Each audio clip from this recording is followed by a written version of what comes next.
Former Microsoft employee wanted by the FBI and Interpol. You won't believe this guy's story, as he went from a successful software developer to an internationally wanted criminal. Betrayal, unfair trials, persecution, and even kidnapping by the government are all part of this crazy story, and the main character is Chad Howard, now wanted by both the FBI and Interpol for charges of kidnapping his own son. But he claimed these are all fake allegations. 16 years ago this week, my son went missing. The thing is, he was never missing, and I always knew where he was. He even did TV interviews. He's now 26 and continues to do TV interviews saying he's not missing. He claims it all began as a plot by his ex-wife, who wanted to take everything from him, including his son. And it looks like the government was a part of her conspiracy. He failed to appear at a court hearing, and it all went haywire after he went to a business conference to Bulgaria, where, according to him, the FBI started to destroy everything he worked for. I was a very public figure. I had a very successful career until the FBI absolutely destroyed it. Public speaker for Microsoft. I was on TV. I was in newspaper articles. And then I traveled to Bulgaria in September 2009, was arrested. He claims he went through hell and suffered mistreatment from Bulgarian prison guards. It was pretty horrible. I went through 5 different Bulgarian prisons. They were full of roaches. There was no heat.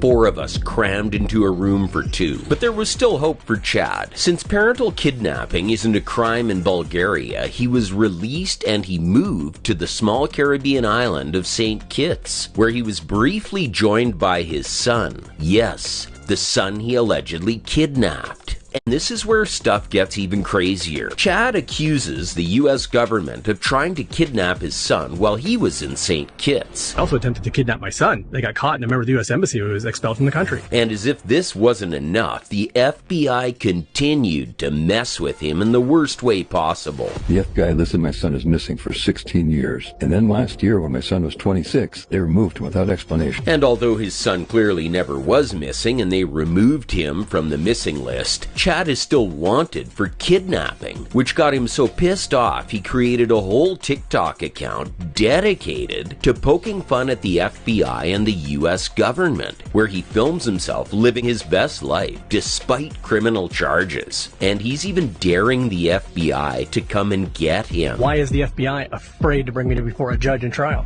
However, since the rest of his TikTok content is about the current political situation in the world, some of the audience accuses him of being an asset of the Russian Secret Service. GRU propaganda spewing shill. He is the ultimate useful idiot. But others think it's the other way around and claim he's a double agent infiltrating Russia, the country that gave him asylum. Whatever the case might be, most people still support him and believe Chad's ex-wife needs to face justice for ruining his life. The mother needs charges ASAP. This is insane. Sorry you're going through this. So what do you guys think? Is Chad Howard guilty, a spy, or an innocent man whose life was destroyed by the FBI and his ex-wife?